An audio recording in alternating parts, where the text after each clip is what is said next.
नमस्कार, आपके साथ मैं हूं दीपिका। भाभी जी घर में है में शुभांगी को आपने देखा होगा। शुभांगी अत्रे बहुत ज्यादा फेमस हैं, उनके डायलॉग भी बहुत ज्यादा फेमस रहे।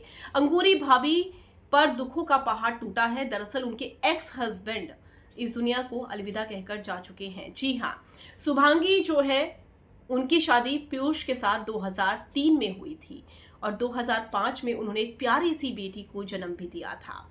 शादीशुदा जिंदगी ठीक चल रही थी शुरुआत के कुछ सालों तक, लेकिन बाद में दोनों के बीच में अनबन होने लगी और अनबन इतनी ज्यादा बढ़ गई कि कई बार डिवोर्स पर बात भी हुई। लेकिन पीयूष और शुभांगी जो है, जो उनके हस्बैंड हैं, और खुद शुभांगी भी अपनी शादी को बचाने की पूरी कोशिश कर रहे थे।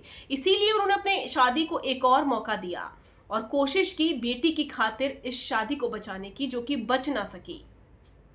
पीयूष और शुभांगी के बीच में दूरियां इतनी ज्यादा बढ़ गई कि 2022 में ही दोनों ने अलग रहने का फैसला कर लिया था और उसके बाद उन्होंने एक पोस्ट भी डाला था सेपरेशन का कि उन्होंने तलाक की अर्जी दे दी है। बहुत कोशिश की शादी को बचाने की, लेकिन शादी बच नहीं रही थी। शुभांगी और पीयूष का डिवोर्स जो था इसी साल फरवरी 2025 में हुआ था और 2025 में डिवोर्स होने के बाद से दोनों के बीच में बातचीत बिल्कुल बंद हो चुकी थी।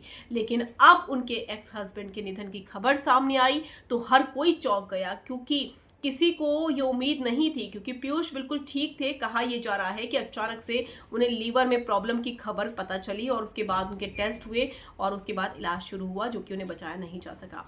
तो बहुत सदमे में है शुभांगी और शुभांगी ने ये बात कही है कि वो इस वक्त बात करने की हालत में नहीं है। जब मीडिया ने उनकी रिएक्शन को जानने की कोशिश की तो उन्होंने कहा कि वो इस माइंडसेट में नहीं है कि वो मीडिया के सामने कुछ बोल सके। तो बहुत बुरी खबर आई है शुभांगी अत्रे के लिए और उनकी बेटी के लिए।